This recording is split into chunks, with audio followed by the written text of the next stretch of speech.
vamos a realizar una entrevista con un profesional, con Flavio Calvo, que vamos a tratar acerca de los trastornos de ansiedad, la ansiedad en pandemia y qué se puede hacer, ¿no? Cómo la vamos llevando en el día a día con respecto a eso. En Estrategia Salud y Ambiente. En Estrategia Salud y Ambiente entrevistamos a... Y entrevistamos a Flavio Calvo. Él es doctor en psicología con especialización en psicología cognitivo-conductual, sistémica y neurociencias, investigador y docente. Buenas tardes, Flavio. Te saludamos Gabriela Ensink y Elisa Soto acá en Estrategia Salud y Ambiente. ¿Cómo estás? Buenas tardes, Gabriela. Buenas tardes a todos por ahí por la radio. Un placer compartir este espacio. Igual, Flavio. Además, ya sos un amigo de la casa, por decirlo de algún modo, porque has tenido la amabilidad de brindarnos más de una entrevista y con temas sumamente interesantes. Y en este caso, el de hoy se focaliza puntualmente en la ansiedad, ¿no? Y quizá la primera pregunta sería casi la obligada, que es, ¿aumentó la ansiedad tras la pandemia? Sí, aumentó la ansiedad. Realmente la pandemia dejó muchas secuelas de ansiedad por un montón de razones, ¿no? Hay un montón de acciones que nosotros tenemos en nuestra vida diaria que son preventoras de la ansiedad. Por ejemplo, la actividad física, por ejemplo, estar al sol, por ejemplo, cambiar de ambiente. Eso hace que en nuestro cuerpo se genere serotonina, endorfinas, que son neurotransmisores, son hormonas que nos ayudan a prevenir la ansiedad. Durante el tiempo de pandemia, al estar encerrados, al limitar la actividad física, al limitar los espacios, al no poder estar tanto al sol y tener la serotonina que el sol nos brinda, la oxitocina, hubo un montón de cuestiones preventivas de la ansiedad que no estuvieron presentes. Más allá de eso, empezamos a tener conductas negativas, que son conductas que producen mucho más ansiedad. Por ejemplo, estar demasiado tiempo frente a computadoras, a celulares, porque más allá de lo que hagamos en la computadora o en el celular, repercuten negativamente sobre el cuerpo, porque no permiten, por ejemplo, que podamos tener el ciclo del sueño normal, limitan la producción de melatonina, que es lo que nos ayuda a tener un buen descanso. Todo eso se fue sumando durante 2 años. Y hoy que estamos lentamente saliendo del tiempo que estuvimos guardados, por decirlo de alguna manera, estamos empezando a vivir las consecuencias, ¿no? Muchas personas que les cuesta volver a salir, que les cuesta ir a sus trabajos, que les cuesta la socialización nuevamente, ¿no? Hay muchas acciones que vamos viendo en personas. De hecho, aumentó mucho la consulta con situaciones de ansiedad, donde se ve realmente que a las personas les está costando esta vuelta a la normalidad. Exacto, Flavio, y cuando hablabas de las conductas que nos pueden ayudar a mitigar la ansiedad y aquellas que nos la aumentan, como son las pantallas, los dispositivos tecnológicos, pensaba, esto se está acelerando porque normalmente uno hace o llega a este nivel de ansiedad a fin de año, pero estamos a mitad de año y lo conversábamos con él y el otro día y dijimos, ya estamos en un punto en que parece que te sobrepasan un montón de cuestiones.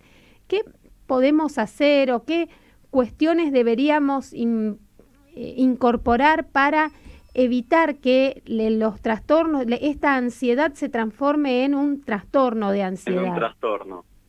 Bien, es muy interesante tu pregunta, porque es real. Hay mucha gente que ahora en julio, fines de julio, ya necesita vacaciones, ya siente que es diciembre, ¿no? Sí.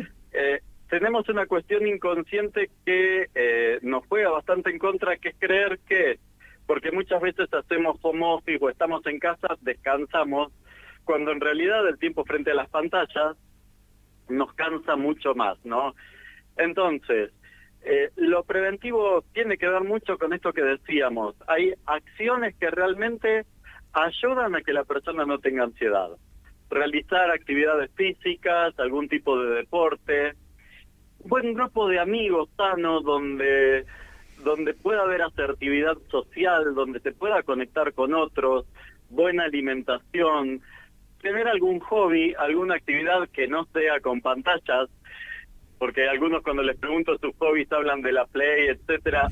No, yo hablo de algún hobby que tenga que ver con fotografía, dibujar, pintar, etcétera, que ayude a la creatividad y que de alguna manera es un limitante también para la ansiedad.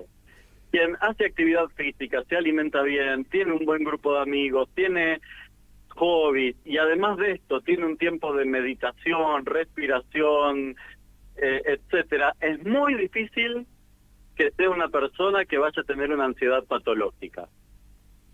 Flavio, hablando de esto, ¿no? De pandemia y de nuevas formas de vida, de estilos de vida, hoy soy un poco autorreferencial, pero me parece que nos pasa a muchos. Esta cuestión de pareciera que no volvemos a lo que era antes de pandemia, tampoco estamos en pandemia. ¿Cómo manejo mi día a día? Porque hay momentos donde uno se sigue manejando como cuando estábamos aislados, pero salimos. Y cuando salimos también, tenemos como un replanteo del día a día todos, que a veces también puede ser factor como que suma más ansiedad todavía. Puede ser, exactamente. Y acá hay una manera de pensar que va a ayudar mucho también a limitar la ansiedad, que tiene que ver con aprender a pensar las consecuencias y aprender a pensar a mediano y largo plazo. Porque muchas veces hacemos lo que nos conviene a corto plazo, ¿no? Hoy prefiero quedarme en casa. Y la verdad que muchas veces es muy cómodo quedarse en casa, dormir una hora más porque no tengo el viaje hasta la oficina o hasta cierto lugar. De todas maneras, cuando esto se va haciendo periódico, a largo plazo no nos deja tantos beneficios. Entonces, tal vez está bueno pensar en que, aunque haga home office, levantarme en el mismo horario de siempre, aprovechar a hacer algo de actividad física en casa o afuera, o por lo menos salir, hacer una caminata y volver a casa. Pensar en las consecuencias a mediano y largo plazo, no solo en lo que está pasando en este momento. Flavio, y estaba pensando, la Argentina es un país que te lleva a estar en el día a día, porque todas las noticias con las que nos bombardean, de a cuánto cerró el dólar blue hoy, y toda esa parafernalia, capaz que vos no tenés ni un solo dólar, pero ya estás preocupado por el tema, te genera también una ansiedad, ¿no? La sobrecarga de información, y en esto vamos un poco en contra de nuestra propia actividad, pero es así.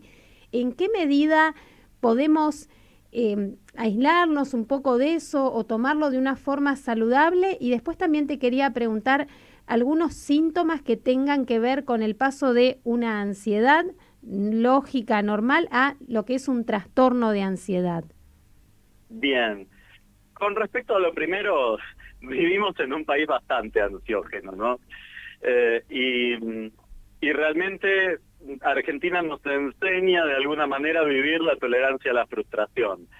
Ahora, el consejo que se puede dar en este momento es muy parecido a los consejos que daba al principio de la pandemia, que son estos de, está bien escuchar y ver un noticiero. Ahora, cuando uno deja el televisor prendido toda la mañana en algún canal de noticias, después de 15 minutos las noticias empiezan a repetirse una y otra vez y te ponen esa música de alarma y van preparando un ambiente ansiógeno. Entonces, cuidado con la infoxicación. Una cosa es la información sana y otra cosa es el exceso de información. Yo recuerdo cuando empezó la pandemia que en los grupos de WhatsApp llegaban estos audios de gente de otras partes del mundo que decía, la gente está muriendo, esto es terrible, no va a quedar nadie en el mundo, y realmente daban miedo, ¿no? Entonces yo recomendaba, cuidado con los audios que escuchás, cuidado con la información que recibís. Es bueno recibir información, es sano recibir información. De todas maneras, también es bueno limitar el tiempo y el tipo de información que se recibe y buscar que sea siempre de fuentes confiables, ¿no? Porque muchas veces por WhatsApp nos llegan mensajes de tal persona que le pasó esto, tal persona que le pasó lo otro, y no son fuentes confiables. porque es un mensaje que viene de alguien que conoce a alguien que conoce a alguien y que nunca sabemos la fuente real. Seguro. Sepamos filtrar. Los filtros son sanos, ¿no? Yo si tomo café a la mañana, primero lo filtro, porque no me tomo el líquido con todos los granos de café. Filtro, saco lo positivo, lo que me hace bien, y dejo a un lado lo que no me hace tan bien. Filtremos la información que recibimos. Exacto, y es válido para las personas que no están, uno como periodista por ahí está entrenado en esto de chequear, o se supone que es, ¿no? Y de buscar fuentes confiables, pero la mayoría de la población no lo está, y hoy la información está tan al alcance de todo el mundo que parece todo válido, como que tienen todas las informaciones la misma relevancia y son igualmente válidas porque aparecieron en tal lado y en realidad son copiadas de copiadas de copiadas. Exactamente. En fin, tremendo tema. Y queríamos cerrar un poco con... no, le faltaba completar la respuesta, Flavio. La segunda parte de la pregunta que me habían hecho, esto de los Hay mucha ansiedad por acá, Flavio, Hay disculpas. mucha ansiedad, estamos en eso. La ansiedad natural es este miedo anticipatorio frente a algo que puede ser un peligro o una amenaza. Hay situaciones que son peligros reales, ¿no? Ahora, el gran problema hoy es cuando esta amenaza está dentro de nuestra cabeza, que no es un peligro real, sino una anticipación de una posibilidad, un pensamiento catastrófico, etcétera, que empieza a repercutir en nuestro cuerpo. Cuando el hombre primitivo se encontraba con un león en la selva, la respuesta del cuerpo era liberar adrenalina para poder pelear o huir de esa situación. Entonces, la adrenalina hace que tengamos palpitaciones porque el corazón bombea rápido para llevar sangre a todo el cuerpo, hace que tengamos la respiración mucho más agitada, hiperventilemos, para que el cuerpo tenga oxígeno.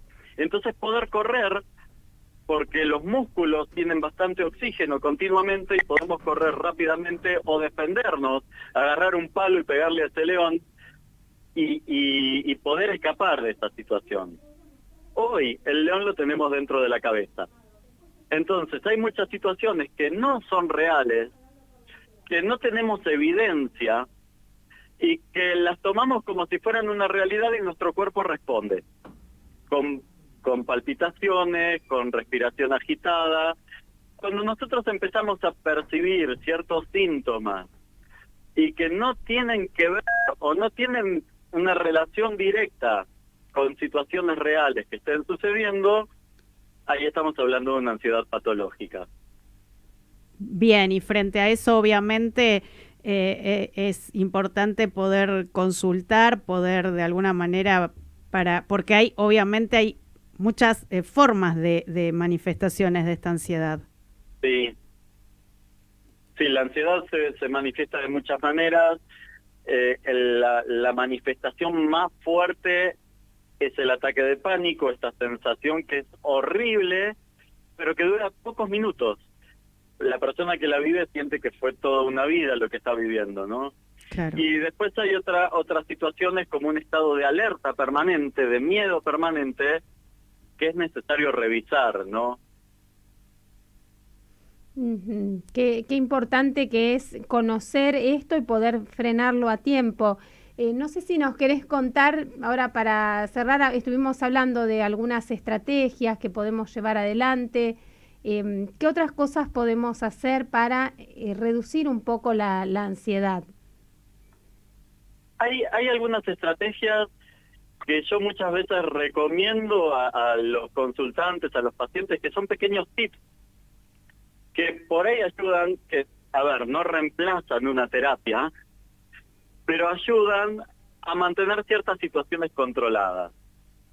Una de estas es respiración. Yo propongo una respiración en 7 tiempos: inspirar contando hasta 7, sostener contando hasta 7, exhalar contando hasta 7, y esto repetirlo 7 veces.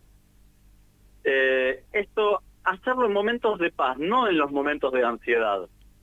Cuando hacemos estos momentos en que estamos tranquilos, podemos sostener esta tranquilidad que tenemos. Por lo general se enseña al revés, se le dice a la persona, si estás nervioso, respira. Era justo lo que te iba a decir, Flavio, qué buena tu aclaración, porque uno en el día a día, uno al revés, piensa que frente a esa Claro. situación de exaltación es tranquilo, respira hondo, que uno Sí. suele decir, o uno mismo Justamente- suele pensarlo. Justamente es lo peor que podemos hacer. Mirá vos. ¿Por qué? Primero, porque cuando la persona está nerviosa no le va a salir respirar y va a aumentar la ansiedad. En segundo lugar, nuestra cabeza suele hacer vincular una cosa con otra. Si yo respiro siempre que estoy ansioso, que estoy nervioso, cada vez que yo respire profundo, mi mente va a decir, uy, está respirando profundo, seguro que está ansioso por algo, veamos los motivos por los cuales puede estar ansioso, y empieza a mandarme un montón de información por la cual puedo llegar a estar ansioso. Claro. Entonces, va a producir mucho más ansiedad. Lo importante es lograr este vínculo con momentos de paz. Y estos momentos de paz se van a extender cada vez que respiremos profundo. Y eso, Flavio, se puede hacer, no sé, uno se lo puede proponer 2, 3 veces al día, en algún momento, de reservarse Sí, un par de minutos para eso. Lo suelo proponer a la noche, antes de ir a dormir, a la mañana, al despertarse, en momentos en los que se suele estar más tranquilo, y en algún momento del día en que esté bien, en que se esté tranquilo, poder hacerlo. Buenísimo, buenísimo. Y la verdad que bueno, es lo que se aproxima sin duda a lo que sería meditar. Se aproxima mucho. Y realmente desde lo científico y desde las investigaciones, se ve mucho que la meditación, el rezo, la oración, el tiempo a solas, en silencio, ayuda un montón y es algo que limita mucho el avance de la ansiedad.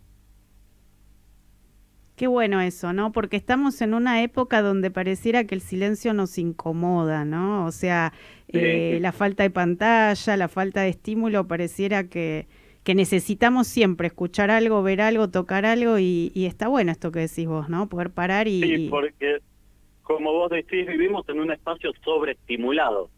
Claro. Sí, Flavio, incluso algunos proponen terapias de dejar el celular por un fin de semana, y esto cuesta, porque si sos ansioso te genera más ansiedad de qué podría pasar si ahora que justo estoy sin el celular pasa algo y me lo pierdo. Sí, que ahí está bueno tener algún recurso como tener a alguien que pueda hacer algo realmente urgente, que me lo puedan comunicar, ¿no? Pero saber que todo lo que no es realmente urgente puede esperar.